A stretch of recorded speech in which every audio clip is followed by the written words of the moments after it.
Example 14.1e gives us the equation k of x equals 2 times x to the 4 minus 16 times x. So I'm going to start with the factoring, and the factoring is going to begin with the greatest common factor. In this case, it's 2x. So we're going to have 2x times x cubed minus 8. And after I take out the GCF, I notice that I have a difference of 2 cubes with the x cubed minus 8. So the difference of 2 cubes was something that we saw and reviewed back in section 13. That is going to end up becoming a binomial followed by a trinomial. The binomial is going to be x minus 2. The trinomial will be x squared plus 2x plus 4. When you apply the difference of 2 cubes, or even the sum of 2 cubes for that matter, the trinomial that you create with that pattern is not going to be factorable using your trinomial factoring technique. So don't bother trying to do anything with that. This is going to be as complete as it's going to be in terms of factoring. So I'm immediately going to go to letting k of x be equal to 0 now,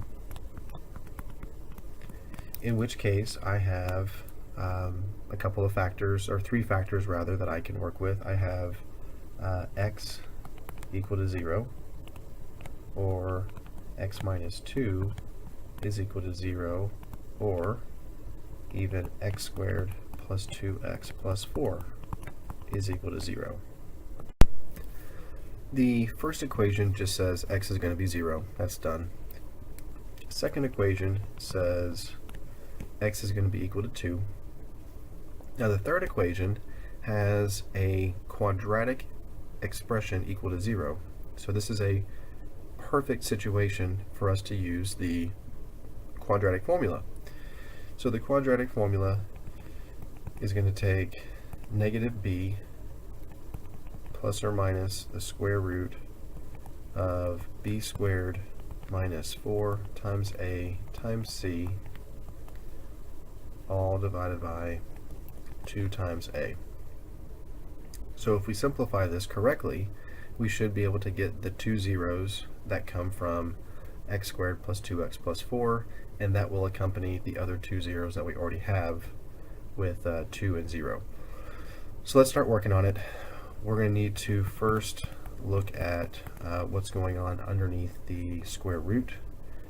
Underneath that square root, we're going to end up with, let's see, 2 squared is 4, 4, 1, and 4 is 16, so 4 minus 16 there, 2 for the denominator, so I'll have negative 2 plus or minus the square root of negative 12, all divided by 2. Now, I can't do anything with the division by 2 quite yet. I need to make sure I take care of the radical simplification first.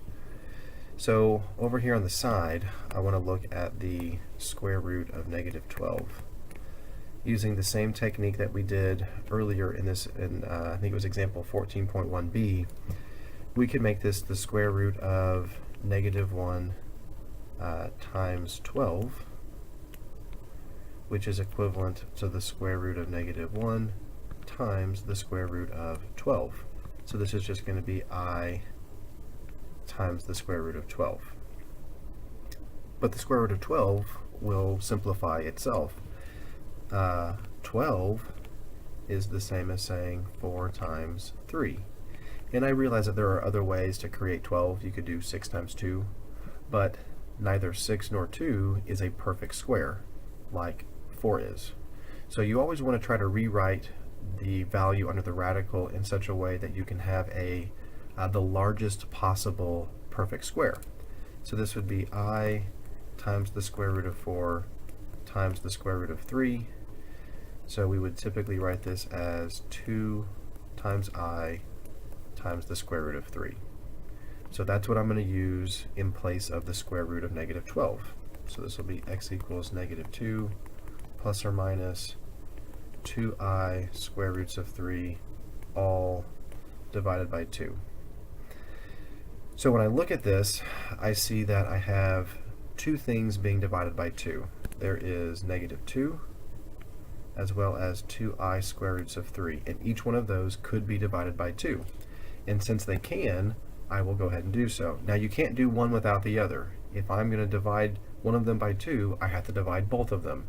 That's why it's important that you wait until after you simplify the radical before you start trying to do anything with that division by 2. So this is going to end up becoming -1 plus or minus I square roots of 3. So there are two answers there. There is -1 plus I square roots of 3, -1 minus I square roots of 3, and each of those are coming from the x squared plus 2x plus 4 factor. And looking back up here toward the top, that factor is only there one time.